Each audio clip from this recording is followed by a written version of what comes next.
Dying Light is a masterclass zombie game, and is the best zombie game I have ever played to this day. I put this game on its own tier, right above one that has Left 4 Dead 2 and the Resident Evil 4 remake on it. And if you don't count Resident Evil 4 as a zombie game, I'll replace it with the Resident Evil 2 remake. Doesn't really matter to me. And then I have some personal favorites on there that I'm not going to explain, maybe another time. But out of every zombie game I've ever played, none have kept me playing for as long as Dying Light has. It is by far and away the zombie game I've spent the most time in, because I've basically been playing it ever since it released. And this is because of how well balanced the game's overall experience is. Sure, the game could have a better story, but that's honestly just a nitpick when everything else in the game is pretty great. The weapons, the day and night cycle, the maps, zombies, human enemies, parkour, side quest progression, the game had everything, and it did everything well. This, mixed with the constant support the game received all the way up until the second one was released, made the game even better. Speaking of the second one, I'll quickly say the second one is not as good as the first one for me,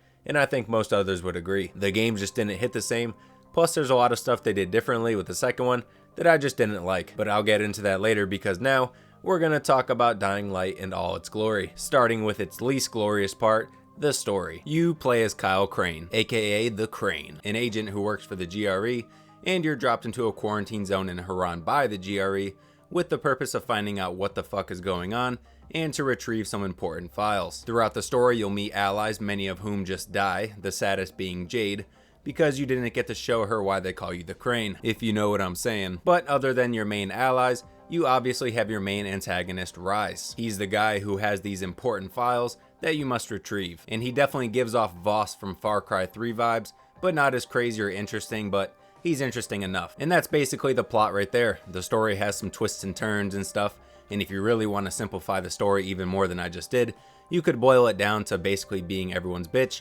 and solving everyone's problems for them. But hey, that's what being a main character means, right? But the story overall is pretty passable. I will say the characters are my favorite part of the story. They did a pretty solid job, specifically the Crane, because I like his character a fair amount. But this is Dying Light, and the story here is not the focus. It's the gameplay, because that is by far the best part of the game, along with the maps. The maps give off a pretty good sense of scale, and they nail the exploration, because there's so many areas to explore and loot, and also a bunch of Easter eggs sprinkled throughout the game, and it's all pretty good stuff. Also, the parkour makes the exploration even better. I always thought it sucked in the game when you see areas that you can never explore due to limitations, and this game does a great job of letting you go wherever you want for the most part. The Infamy Bridge in the game is a great example of this. You have to swim across one tower foundation to another, then there's a doorway you can enter and climb up to the top with your super crane parkour skills. Die like 20 times on the way up if you don't have the grappling hook. And then once you make it to the top and you look down, it's like loot heaven. So there's a lot of times in this game it's worth it to go out of your way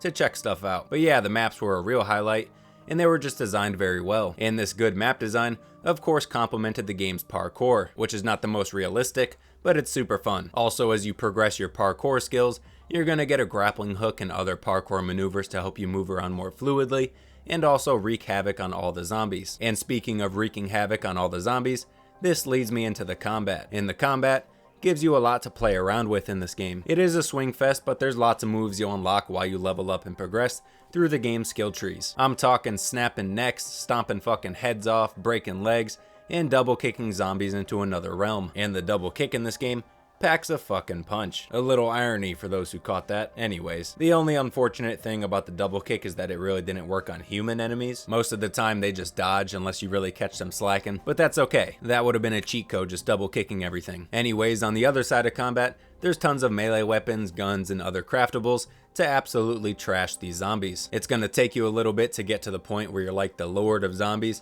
because when you're starting off, you definitely feel like a fucking peasant. In the early game, the zombies take like 1,000 hits to die, because your weapons do the same damage as a pencil eraser. Also, you'll be even more of a peasant if you pick a higher difficulty, and good chances are, you'll probably just get wrecked in the early game, because the special zombies on a higher difficulty in the early game tend to give you the work. But now that I've covered the story and the basics of combat, I'm gonna go on a rant about other parts of the game. So here we go. Enemy types in the game are pretty decent. You're gonna be spending most of your time obviously fighting zombies, but as you get into later parts of the game, you'll come across bandits, super fucking jack zombies, little midget zombies, screaming children, scared pussy zombies, suicide bombers, and the big daddies of the game, the volatiles. These guys are basically fucking indestructible until you're a high level or have a gun, and even then they could ruin your day. But these guys only come out at night, so you mostly have nothing to worry about. But speaking of night, in this game, night means night. If there aren't lights or you don't have your flashlight, you can't see fuck all. And those volatiles I was talking about earlier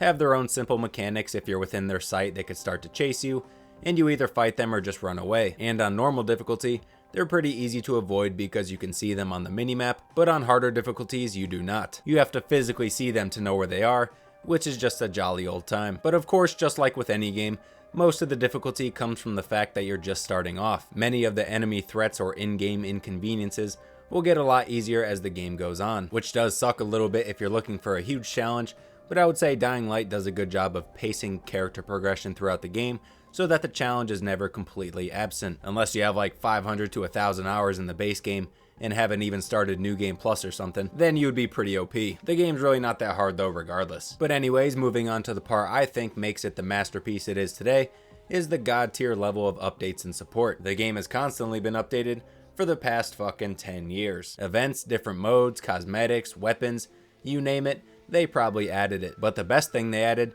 was the game's one and only DLC, The Following. This introduced a massive new playable area and a fucking dune buggy. They also threw in a new story for the DLC, which I will say was pretty interesting. But the map of the DLC was the star of the show. And just like the base game maps, there's tons of areas to explore, new weapons and craftables to unlock, new quests, basically everything you would expect from a DLC. And while it's still fun to do your traditional parkour traversing, you now have that dune buggy, which is going to be your main way of transportation, as well as a zombie killing machine once you get the necessary upgrades. But I would definitely say this thing is a necessity because the map is very open and everything is very spaced apart. Anytime I had to walk somewhere without my dune buggy, it took fucking forever. But I didn't really run into that issue that much, so it wasn't that big of a deal. And on another note, if I had to list any issues with the DLC, I would just say I wish the story was a touch longer. And this was mainly because I knew that after this, the game wouldn't receive another major DLC, which kinda sucks because I didn't want my Dying Light experience to end, but at least they went out with a bang. Plus, they kept updating the game after the DLC,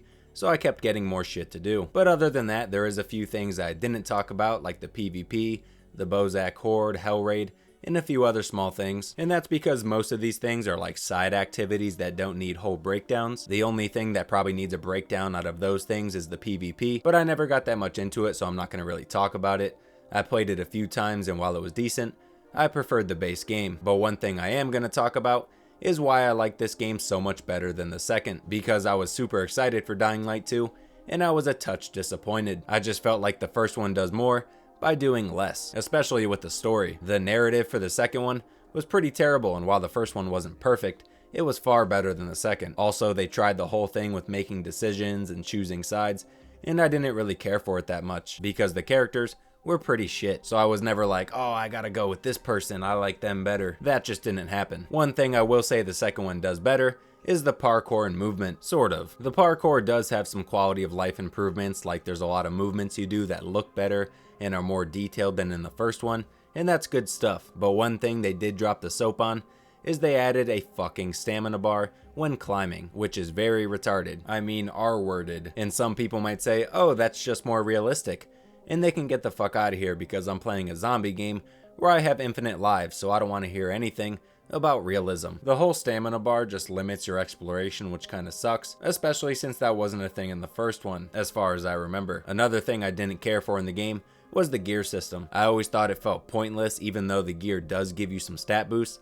Most of the time they're pretty minimal, and you really can't tell. At that point, it's pretty much just extra shit to keep track of. Also, probably one of my bigger problems with the second one is that they made nighttime super easy. In the first one, nighttime was no joke. It was actually dark and you couldn't see shit, and there was a solid chance you would just get clapped if you weren't prepared. And in the second one, nighttime is just a walk in the park. You could see clear as day, zombies and volatiles seem to not even exist, and if you do manage to get chased by volatiles, it's super easy to get away. I mean, that's just how I feel about it, especially since leading up to release, they were definitely hyping up the nighttime more than they probably should, so maybe I just expected too much. But those are most of my issues with the second one, and I'm obviously biased towards the first one, so half the shit I'm saying some may not agree with, some people might. I really don't care. That's just how I feel about the second one. It's by no means a flop of a game, it's just not as good as the first one, and I really don't think it ever was gonna be, just because of how loved the first one was. I'm still playing the first Dying Light till this day, because despite it being 10 years old, it doesn't feel that old, and the overall package that the first game offers is amazing, which is why it's my favorite zombie game of all time, and I don't see it losing that spot anytime soon. But that's it for me. I just wanted to talk about Dying Light for a little bit. Don't forget to like the video and subscribe to the channel if you want to see more content like this, and I'll catch you in the next one. Peace.